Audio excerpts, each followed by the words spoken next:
ಅದು ಯಾಕಂದರೆ ಅದೊಂದು ಬಂಡವಾಳ ಮತ್ತು ರಾಜಕೀಯ ಬಲವನ್ನು ತಂದುಕೊಡಿದ್ರೆ ಯಾವುದೋ ಒಂದು ಸಂಸ್ಕೃತಿನ ಅದನ್ನೇ ಸಂಸ್ಕೃತಿ ಅಂತಿದ್ದಾರೆ. ಅದು ಬಹಳ ಹುಸಿಯಾಗಿರುತ್ತೆ. ಹಾಗೆ ಯಾವ ದೇಶದಲ್ಲೂ ಯಾರಿಗೂ ಒಂದು ಸಂಸ್ಕೃತಿ ಇಲ್ಲ. ಯಾವುದನ್ನು OBC ಜಾತಿಗಳಂತ ಕರಿತೀವೋ, ನಾನ್ ಬ್ರಾಹ್ಮಣ ಜಾತಿಗಳಂತ ಕರಿತೀವೋ, ಅವು ನೀಟಾಗಿ ವೇದಿಕ ಬ್ರಾಹ್ಮಣಿಕಲ್ ವ್ಯಾಲ್ಯೂಸ್ ಜೊತೆ ಅಲೈನ್ ಆಗೋಗ್ಬಿಟ್ಟಿದೆ. ಸಾಂಸ್ಕೃತಿಕ ಭಯೋತ್ಪಾದಕ್ಕೆ ಒಳಗಾಗಿ ಅವರು ಯಾವಾಗಲೂ ತಮ್ಮನ್ನು ಯಾರು ಅಪಹರಣ ಮಾಡಿದ್ರೆ ಅವ್ರ ಮಾತನ್ನೇ ಕೇಳ್ತಾ ಇದ್ದಾರೆ. ಟೆಲಿಮೀಡಿಯಾ ಈ ಅಪವಿತ್ರ ಮೈತ್ರಿ ಎಷ್ಟು ಬಲವಾಗಿ ಹೆಣೆದಿದೆ ಅಂದರೆ ಅದು ಬೇರೆಯವರಿಗೆ ಒಂದು ಕಲ್ಚರಲ್ ಸ್ಪೇಸನ್ನು ಕೊಡೋದಿಲ್ಲ.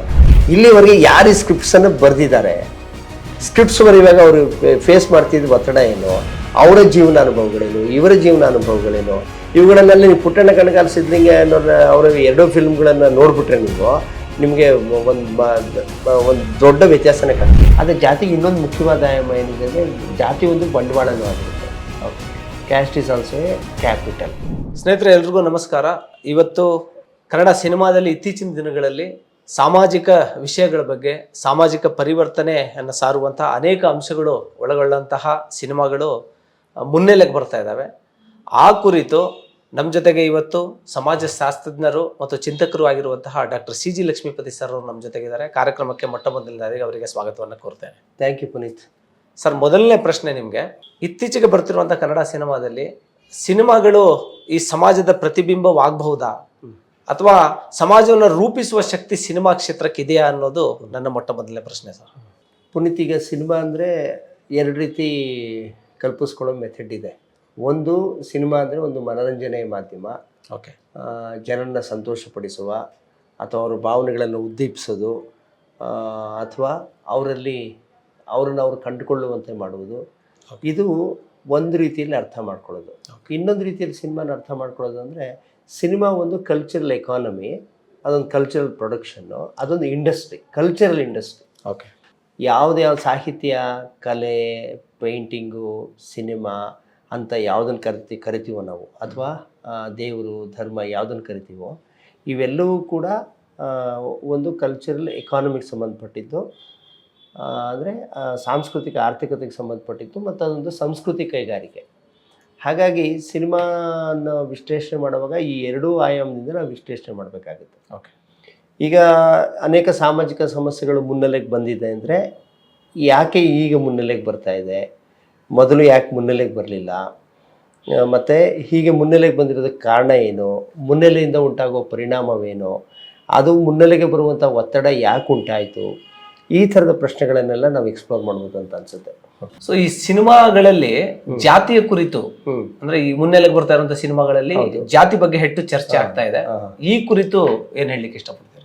ಪುನೀತ್, ಜಾತಿ ಬಗ್ಗೆ ಅನೇಕ ಡೆಫಿನೇಷನ್ಸ್ ಇದೆ.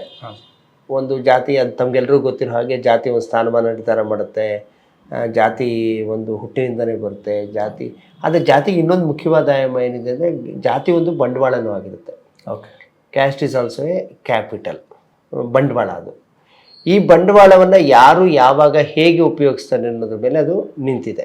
ಈಗ ಜಾತಿಯನ್ನು ಸಿನಿಮಾದಲ್ಲಿ ತರೋದಕ್ಕೆ ಕೆಲವರು ಒಂದೊಂದು ಕಾಲದಲ್ಲಿ ಒಂದೊಂದು ಅರ್ಥವನ್ನು ಕೊಡ್ತಾರೆ.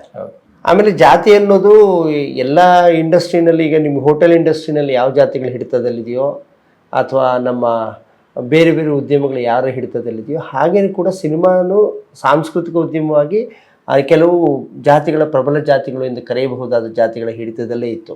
ಹಾಗಾಗಿ ಜಾತಿಯನ್ನು ಮುನ್ನೆಲೆಗೆ ತರದೆ ಒಂದು ಕಾನ್ಸ್ಪಿರಸಿ ಆಫ್ ಸೈಲೆನ್ಸ್ ಅಂತ ಕರಿತೀವಲ್ಲ, ಯಾವುದನ್ನು ಮುನ್ನೆಲೆಗೆ ತಂದರೆ ಹೆಚ್ಚು ಚರ್ಚೆ ಆಗಿಬಿಡುತ್ತೋ, ಯಾವುದನ್ನು ಮುನ್ನೆಲೆಗೆ ತಂದರೆ ಅವ್ರಿಗೆ ಬಂಡವಾಳ ಕಡಿಮೆ ಆಗುತ್ತೋ, ಅಥವಾ ಯಾವುದನ್ನು ಮುನ್ನೆಲೆಗೆ ತಂದರೆ ರಿಸ್ಕ್ ಆಗುತ್ತೋ, ಆ ಥರದ್ರ ಬಗ್ಗೆ ಎಲ್ಲ ಇರುವಾಗ ಏನಾಗುತ್ತೆ ಅಂದರೆ ಅದ್ರ ಬಗ್ಗೆ ಒಂದು ಮೌನವನ್ನು ತಾಳಿ, ಒಂದು ಕಲ್ಚರಲ್ ಕಾನ್ಸ್ಪಿರಸಿ ಅಂತೀವಿ, ಸಾಂಸ್ಕೃತಿಕವಾದ ಮೌನವನ್ನು, ಗಾಢವಾದ ಮೌನವನ್ನು ತಾಳಿದ್ರೆ ಆಗ ಅಲ್ಲಿಗೆ ಅದರ ಗೈರು ಹಾಜರಾದರೆ ಅದರಿಂದ ಯಾವುದೇ ಪರಿಣಾಮವಾಗದೆ ಅವ್ರಿಗೆ ತಟಸ್ಥವಾಗಿ ತಮ್ಮ ಇಂಡಸ್ಟ್ರಿನ ಅಥವಾ ತಮ್ಮ ಉದ್ಯಮವನ್ನು ಲಾಭದಾಯಕವಾಗಿ ಮುನ್ನಡೆಸ್ಕೊಳ್ಳೋಕೆ ಸಾಧ್ಯ ಆಗುತ್ತೆ. ಈಗ ಪ್ರಬಲ ಜಾತಿಗಳಿಗೆ ಏನು ಬೇಕು, ಅವರ ಹಿತಾಸಕ್ತಿಗಳಿಗೆ ಪೂರಕವಾದ ಅಥವಾ ಅವರ ಮೌಲ್ಯಗಳನ್ನು ಪ್ರತಿನಿಧಿಸುವ ಅಥವಾ ಅವರ ಒಂದು ಪ್ರಾಬಲ್ಯವನ್ನು ಮೆರೆಯುವಂತಹ ಅಥವಾ ಅವರನ್ನು ಸಾಂಸ್ಕೃತಿಕ ನಾಯಕರು ಎಂದು ಬಿಂಬಿಸುವಂತೆ ಅದು ಕಾಣಬೇಕಾಗುತ್ತೆ.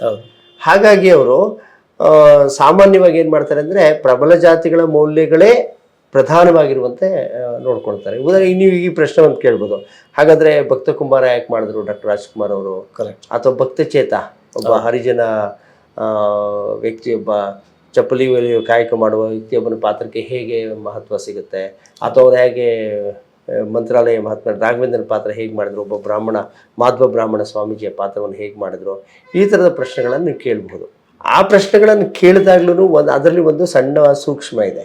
ಸ್ವತಃ ಪಾತ್ರವನ್ನು ನಿರ್ವಹಿಸುವಾಗ, ಪಾತ್ರವನ್ನು ಕಟ್ಟುವಾಗ, ಯಾರು ಚಿತ್ರಕಥೆಗಾರರು ಅಥವಾ ಯಾರು ಯಾವ ಮಿತ್ತಿಂದ ತಗೊಂಡಿರ್ತಾರೋ ಆ ಮಿತ್ತಿಂದ ಕಥೆಯನ್ನು ಕಟ್ಟುವಾಗ ಅದು ಯಾವಾಗ್ಲೂ ಯಾವುದನ್ನು ಪ್ರಬಲ ಜಾತಿ ಅಥವಾ ಬ್ರಾಹ್ಮಿನಿಕಲ್ ವ್ಯಾಲ್ಯೂಸ್ ಅಂತ ಹೇಳ್ತೀವೋ ಅದರ ಚೌಕಟ್ಟಿನ ಒಳಗಡೆ ಅಥವಾ ಅದಕ್ಕೆ ಯಾವುದೇ ಧಕ್ಕೆ ಆಗದಂತೆ ಅದನ್ನು ಕಟ್ಟಲಾಗಿರುತ್ತೆ.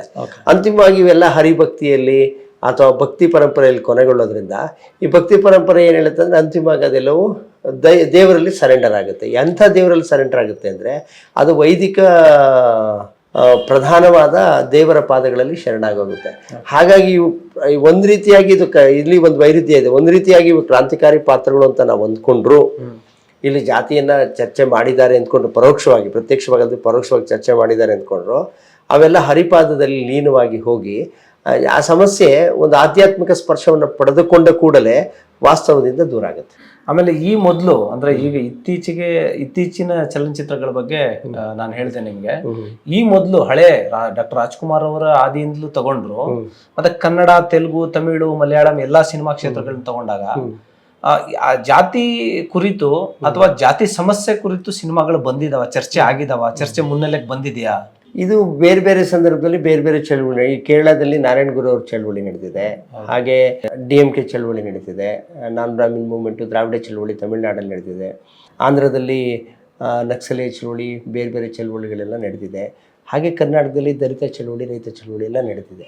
ಬೇರೆ ರಾಜ್ಯಗಳಲ್ಲಿರುವ ಚಳುವಳಿಗಳಿಗೂ ನಮ್ಮ ರಾಜ್ಯದಲ್ಲಿರುವ ಚಳುವಳಿಗೂ ವ್ಯತ್ಯಾಸ ಏನಂದರೆ, ಇದು ಒಂದು ರೀತಿ ಕಂಪಾರ್ಟ್ಮೆಂಟ್, ಕರ್ನಾಟಕದಲ್ಲಂತೂ ವಿಶೇಷವಾಗಿ ಕಂಪಾರ್ಟ್ಮೆಂಟಲೈಸ್ ಆಗೋಯ್ತು ಅಂತ ಅಂದ್ಕೊಂಡಿದ್ದೀನಿ ನಾನು.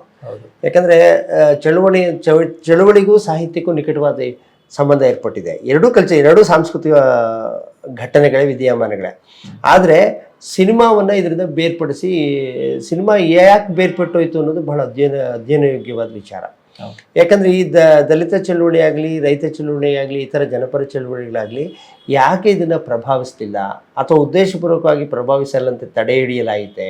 ಯಾಕಂದರೆ ಚಳುವಳಿ ಪ್ರಬಲವಾಗಿದ್ದಾಗಾದರೂ ಬರಬೇಕಿತ್ತು. ಈಗ DMK ಚಳುವಳಿ ಪ್ರಭಾವದಿಂದಾಗಿ ಕರುಣಾನಿಧಿಯವರಾಗಲಿ ಬೇರೆ ಬೇರೆಯವರು ಫಿಲ್ಮ್ ಡೈಲಾಗ್ಸನ್ನು ಬರೆಯುವಾಗ, ಚಿತ್ರಕಥೆ ಬರೆಯುವಾಗೆಲ್ಲ ದ್ರಾವಿಡ ಸಂಸ್ಕೃತಿಯನ್ನು ಎತ್ತಿ ಹಿಡಿಯುವಂತಹ ಚಲನಚಿತ್ರ ಕಥೆಗಳನ್ನು ಬರೆದ್ರು ಮತ್ತು ಅಂಥ ಚಲನಚಿತ್ರಗಳನ್ನು ತೆರೆಯ ಮೇಲೆ ತರಕ್ಕೆ ಸಾಧ್ಯ ಆಯಿತು.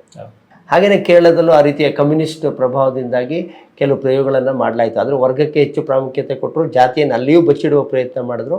ಆದರೂ ಸ್ವಲ್ಪ ಮಟ್ಟಿಗಾದರೂ ಜಾತಿಯ ಸಮಸ್ಯೆಗೆ ಒಂದು ಪ್ರಾತಿನಿಧ್ಯ ದೊರಕುತ್ತೆ ಅಲ್ಲಿ. ಆದರೆ ಇಲ್ಲಿ ಕರ್ನಾಟಕದಲ್ಲಿ ಆ ಥರದ ಸಾಧ್ಯತೆಗಳೇ ತೆರೆದುಕೊಳ್ಳಿಲ್ಲ. ಇದು ನಾವು ಅಧ್ಯಯನ ಮಾಡಬೇಕು, ಯಾಕೆ ಈ ಥರ ಆಯಿತು.